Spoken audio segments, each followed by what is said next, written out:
मनोज जरांगे पाटील यांच्या समर्थनार्थ आज बीड बंदची हाक देण्यात आली आहे। मनोज जरांगे पाटील यांच्या उपोषणाला पाठिंबा देण्यासाठी बंदची हाक दिली असून पोलिसांचा चोख बंदोबस्त तैनात करण्यात आला आहे।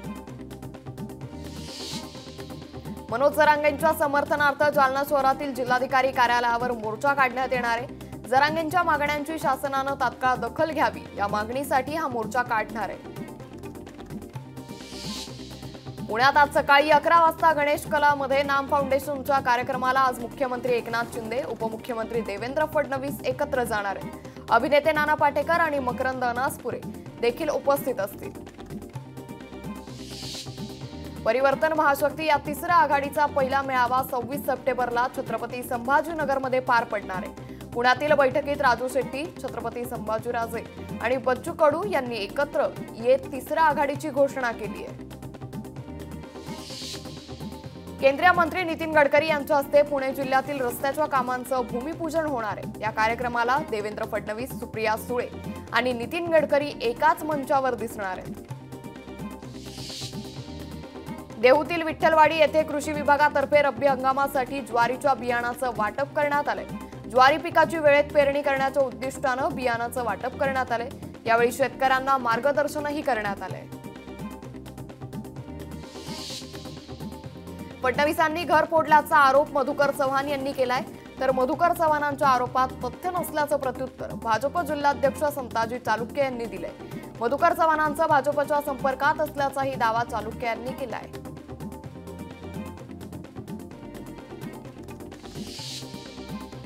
हिंगोलीत सोशल मीडियावर आक्षेपार्ह पोस्ट करणाऱ्या 230 जणांना नोटीस बजावली आहे। आक्षेपार्ह पोस्ट किंवा व्हिडिओ शेअर केल्यास कडक कारवाई करण्याचा इशारा देखील देण्यात आलाय।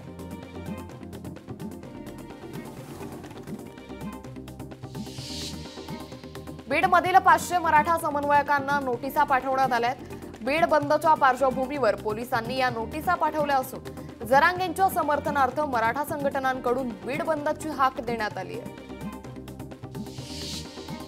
राष्ट्रवादीची जनसन्मान यात्रा आज कोकणात जाणार आहे। श्रीवर्धन आणि चिपळूण इथं सभा होणार असून कोकणातील काही जागांवर महायुतीत रस्सीखेच सुरू असल्याचं पाहायला मिळतंय। पालघरमध्ये टेक्सटाईल पार्क उभारण्याबाबत हालचालींना सुरुवात झाली आहे। टेक्सटाईल पार्क रिलायन्स समूहाकडून उभारण्यात येणार असल्याची चर्चा आहे। वीज, पाणी, रस्ते या सोयी सुविधांच्या अनुषंगानं हालचालींना सुरुवात झाली आहे। जे रुग्णालयातील नर्सिंग होमच्या नूतनीकरणाचं काम अंतिम टप्प्यात आलंय। या नर्सिंग होमला कॉर्पोरेट रूप देण्यात आलंय। येत्या काही दिवसात हे नर्सिंग होम रुग्णांसाठी खुलं केलं जाणार आहे। मुंबई पुण्यातील गणेश मंडळांचं खर्चाचं बजेट कोटींवर गेलंय। देशात 24,000 कोटींची उलाढाल झाली असून गणेशोत्सवात छोट्या व्यावसायिकांना याचा मोठा फायदा झालाय।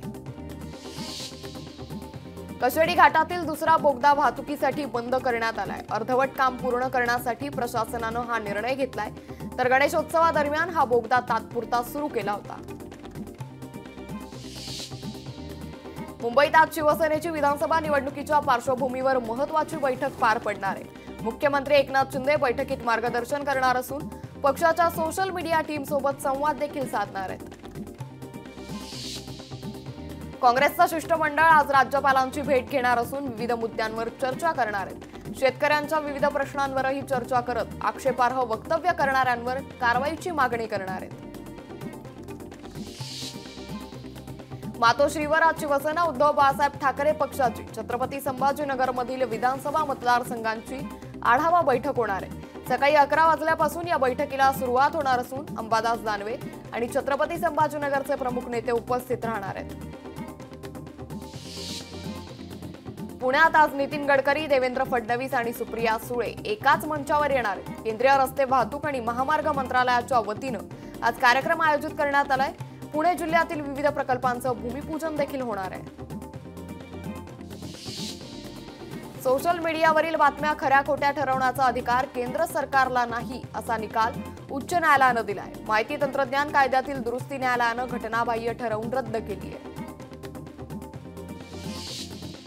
बदलापूर अत्याचार प्रकरणातील आरोपीनं वैद्यकीय तपासणी दरम्यान डॉक्टरांसमोर गुन्ह्याची कबुली दिल्याची माहिती आहे। या प्रकरणात विशेष एसआयटी पथकानं तपास पूर्ण करत आरोपपत्र दाखल केलंय। लोकशाही मराठी ऐका, पहा, जागरूक रहा.